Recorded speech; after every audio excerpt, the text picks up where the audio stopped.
Boris Karloff on Inner Sanctum Mysteries. Brought to you by the makers of Carter's Pills.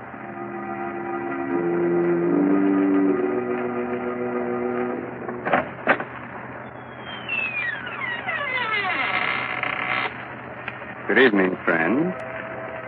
Let me welcome you once more to the Inner Sanctum. This is Raymond, your host. Come in, won't you, and sit down? No, I'm not being polite. I'd prefer you to sit, you see. Because within the next 5 minutes, you're going to be so weak in the knees that you won't be able to stand.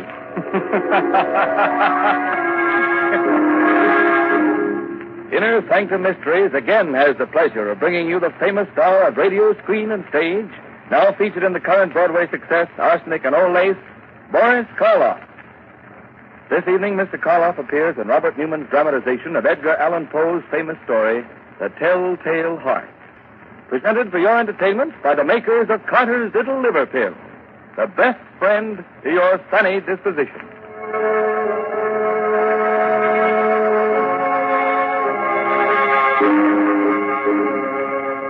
And now our story. A story based on a tale by the greatest master of the macabre that ever lived, Edgar Allan Poe.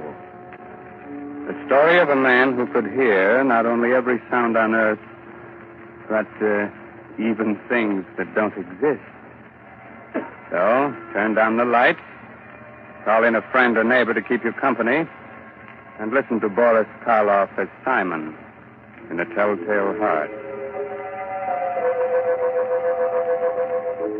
It's early evening. The sun is just setting behind a range of low hills. On top of the nearest hill is a huge rambling building surrounded by park-like grounds. A road winds from its gates down to the little village below. Down this road comes a man. He's tall, gaunt, his hair snow white. He's so busy with his thoughts that he doesn't see the small, dark man who sits by the roadside. But just as he is about to pass him... Good evening.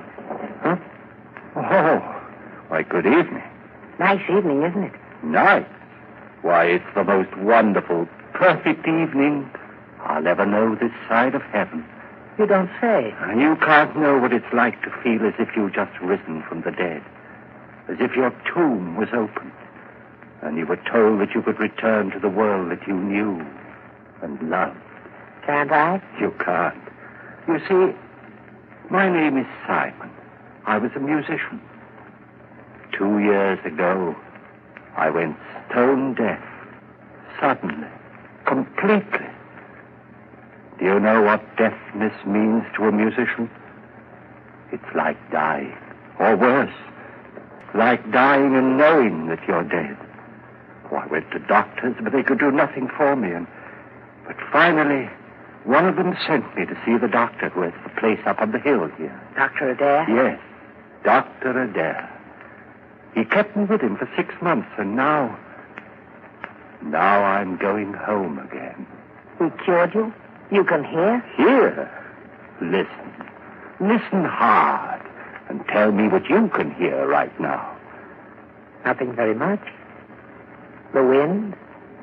Crickets? Crickets and the wind. Do you know what I can hear? I can hear the grass growing, the sap rising in the trees. I can hear the stars moving in their courses. I can hear things that no man ever heard before.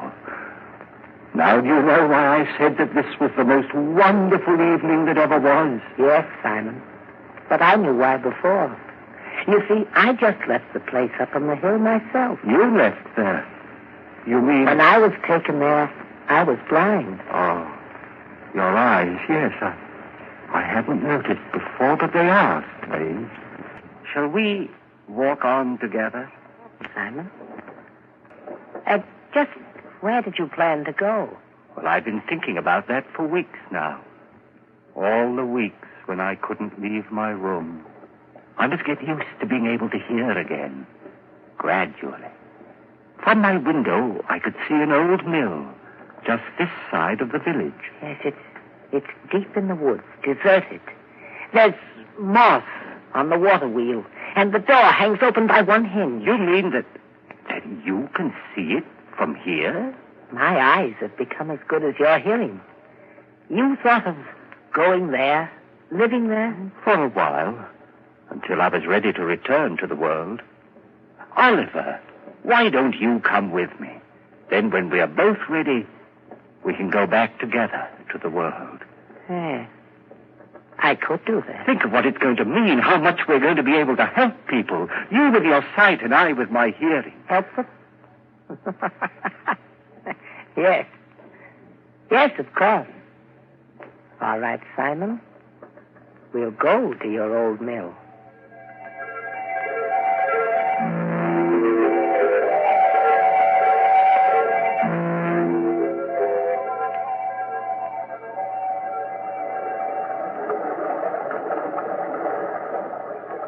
This way, Oliver. Up this path. What?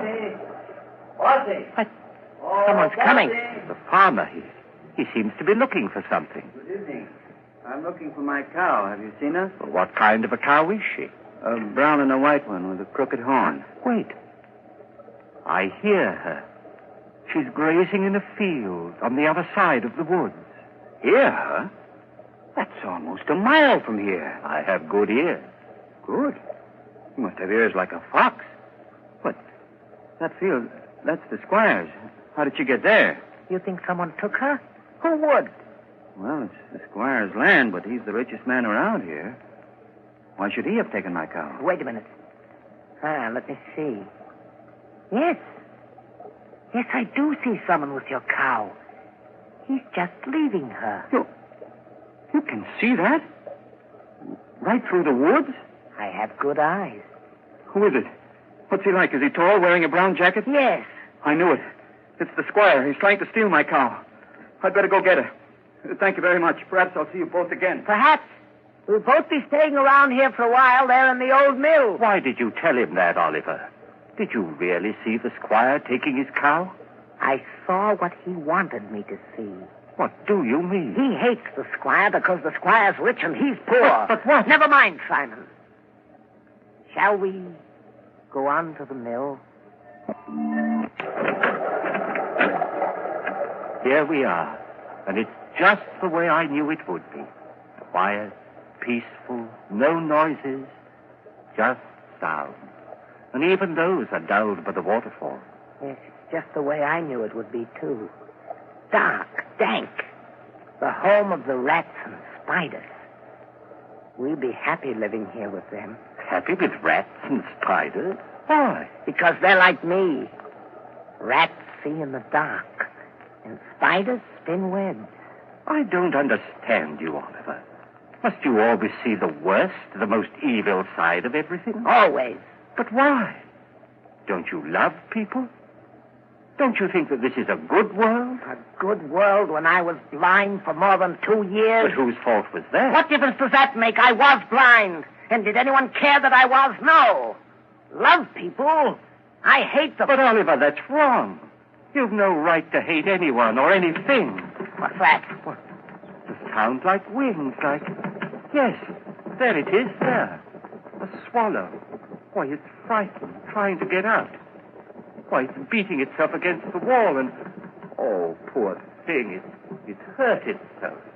Fallen to the ground. I'd better catch it. Is it badly hurt? No, I don't think so. Oh, just this one wing. Here, let's see. Perhaps we can put a splint on it, heal it. Do you think so? Here, Oliver. But be gentle. It's still terribly frightened. I will. Oh, Oliver! What are you doing to that bird? Doing... Blood, you've crushed the swallow, killed it. I so have. You killed it deliberately. You think so? I told you we all have some badness deep inside us. Even you. Here you are ready to believe the worst of me, that I'd wantonly crush a harmless little sparrow to death and... Simon.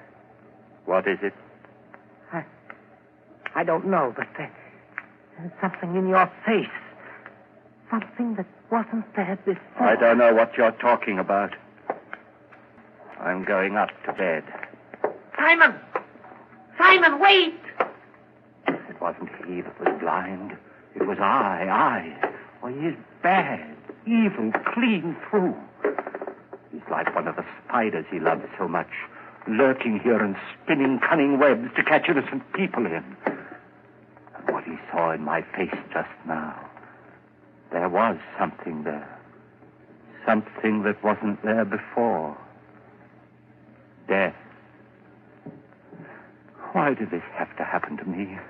I was so happy just a little while ago. I loved everyone, the whole world. And now I have to kill him.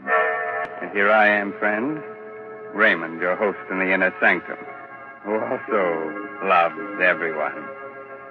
So, Simon has decided he must murder his companion. Not because he wants to, but in order to keep him from spreading the hate and evil he seems to love.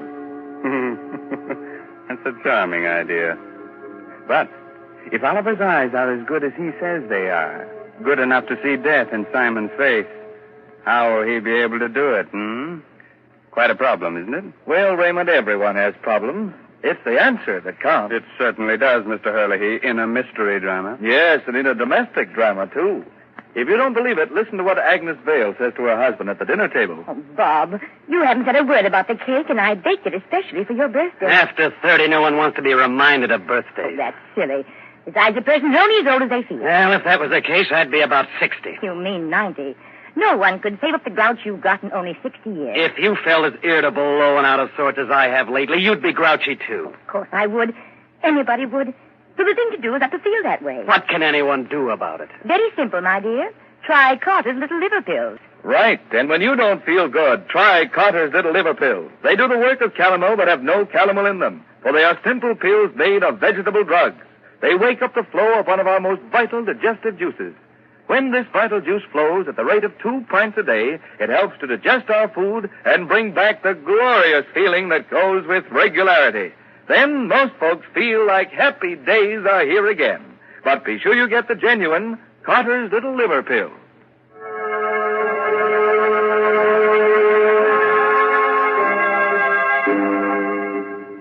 Well, friends, are you sorry I advised you to sit down before? No, I thought not. You still want me to go on with the story of the Telltale Heart?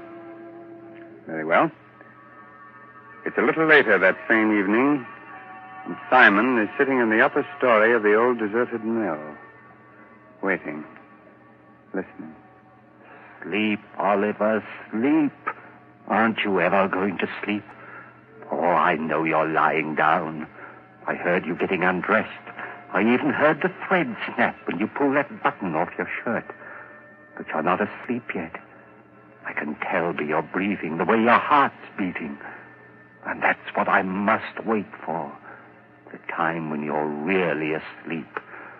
When you close those hawk eyes that can see even in the dark. That could read murder in my face when I didn't know it was there myself. Wait a minute. There. Now you're asleep. And now I must go. Easy with the door. Careful. And even more careful going down the stairs. Shh. Don't creak like that. Suppose he wakes. No, he can't. He won't wake up. He can't. And even if he does... here we are.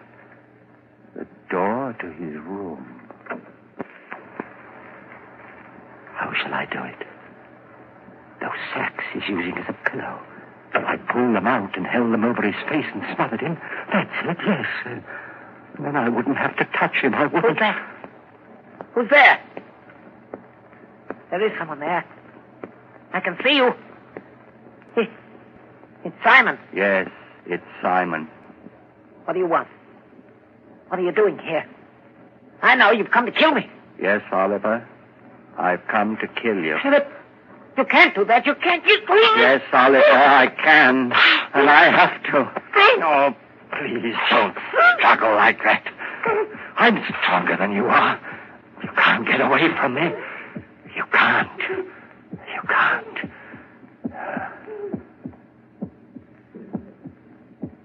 That noise. Hear it? It's your heart.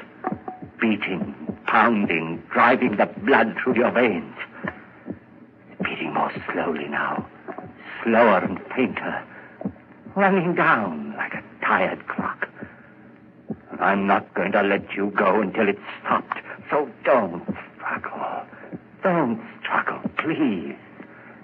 Just a few seconds more. I can hardly hear it now. Just a faint, throbbing murmur. And now, even that's gone. Yes, it's stopped. And you're dead. Oliver, listen. I didn't want to do it. I didn't, but I had to. You were only interested in hurting people. That's why I had to do it. And that's why I'm not going to give myself up or confess that I killed you, because I can still help people. You understand, don't you? That's why I must get rid of your body, hide it somewhere. Oh, what am I to do with you? I know. I'll keep you here, tear up the floor and hide you underneath it. Yeah. Let's see now, this crowbar. Board. And this one here, there. That should be big enough. And now, in you go.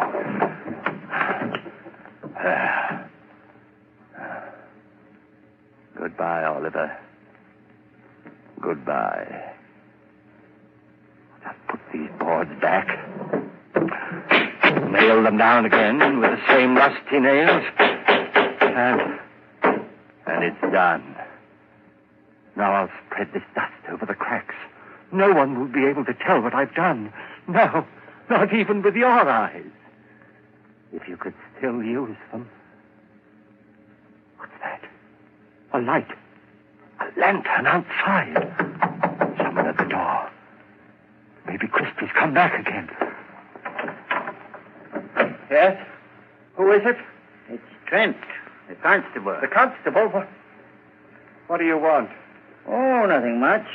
Thought I'd drop in. Say hello. Come in, constable. Come right in. Thanks. Queer time of night to be visiting, but I heard there were strangers living out here, and I thought I might... Why, of course, it's part of your job to investigate strangers, isn't it? In a way. Not that you're a stranger, exactly. What do you mean?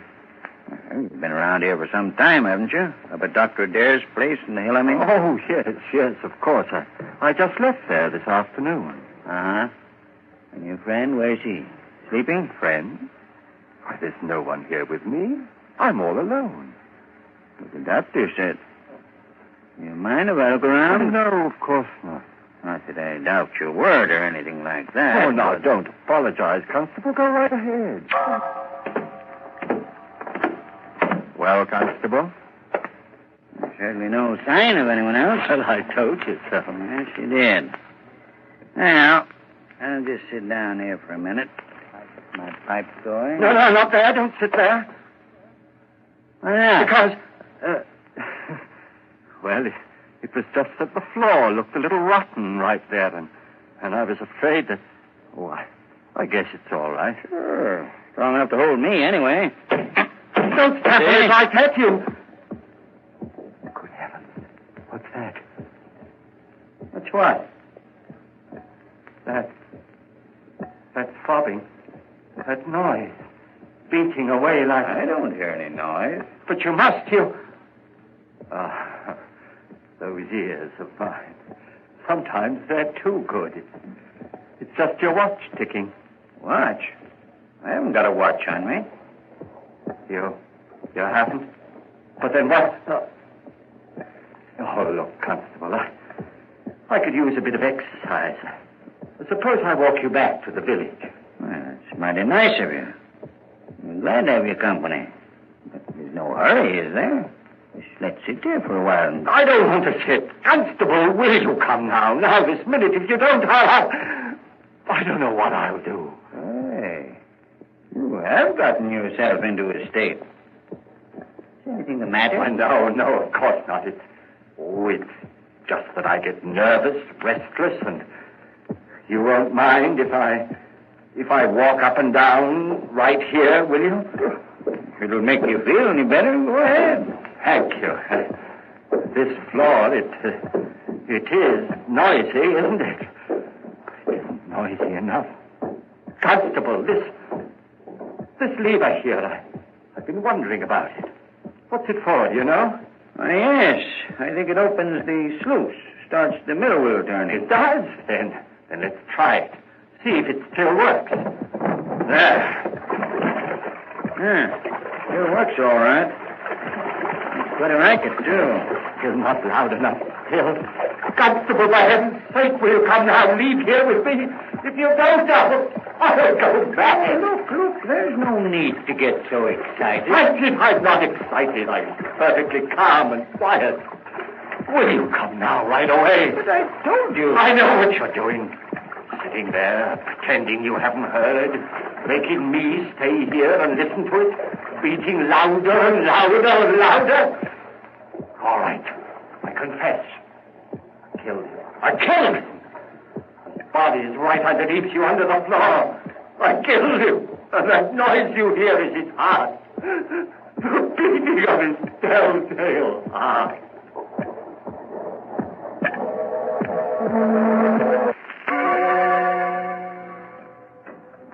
Hello, Dr. Adair. Oh, Constable, hello. Well, did you find them? Yes, Doctor. I'm glad. Some of my boys will be bringing the other one, Oliver, along in a little while. Bringing him? What's the matter with him? Well, sort of. They were in the old mill by the river. Simon had evidently tried to kill Oliver, but he hadn't done a good job of it. He nailed him up underneath the floor. And when we got him out, he was unconscious. He's still pretty weak. I see. Bring Simon in, will you? Sure. All right, Simon. In here. Yes, Constable? Now, turn him around so that he's facing me. That's it.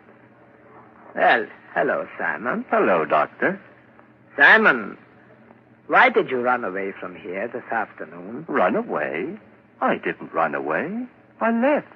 What need was there for me to stay when I was cured? Oh. And what you did, or rather tried to do to Oliver? That was wrong. I know it was wrong, but I had to do it. He was bad, Doctor, bad. He hated everyone, wanted to hurt them, and I couldn't let him. You know, it's strange, Constable. 2 men, both mental cases because of a sudden affliction. But while Oliver's blindness made him hate, Simon's deafness filled him with love for all mankind. Deafness? You mean he's deaf? But when you talk to him, he answers you. Yes, he reads lips. That's why I had you turn him around, so he was facing me. But he's stone deaf. He will never hear again. What's that you're saying? Deaf? But I'm not deaf.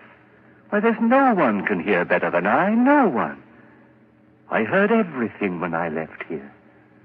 Things no man has ever heard before. The song of the swan. The breathing of the fish. Why, I even heard the beating of Oliver's heart. After I'd killed him. Yes, Simon, of course. I'm not deaf, I tell you. I'm not. I'm not.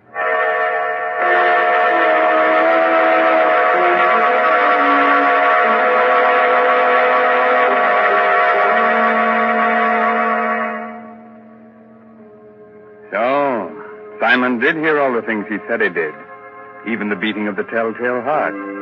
And not with his ears, but with something else deep inside his poor, sick brain.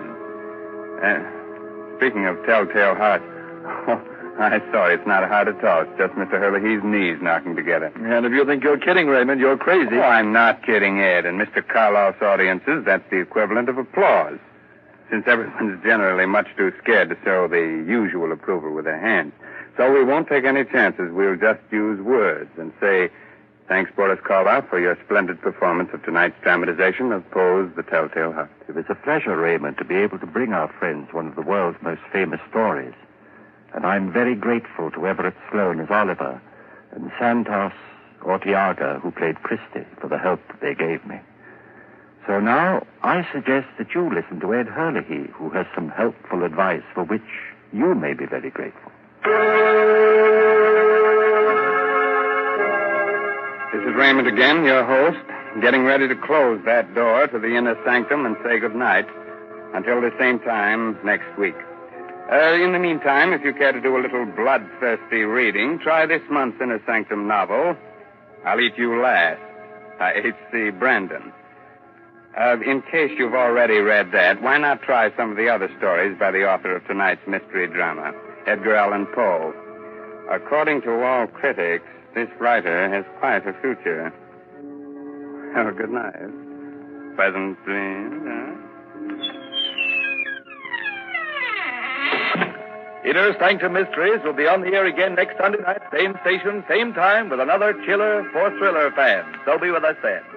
This is Ed Hurley, speaking for the makers of Carter's Little Liver Pills and reminding you, when you don't feel good, try Carter's Little Liver Pills, the best friend to your sunny disposition. This is the Blue Network of the National Broadcasting Company.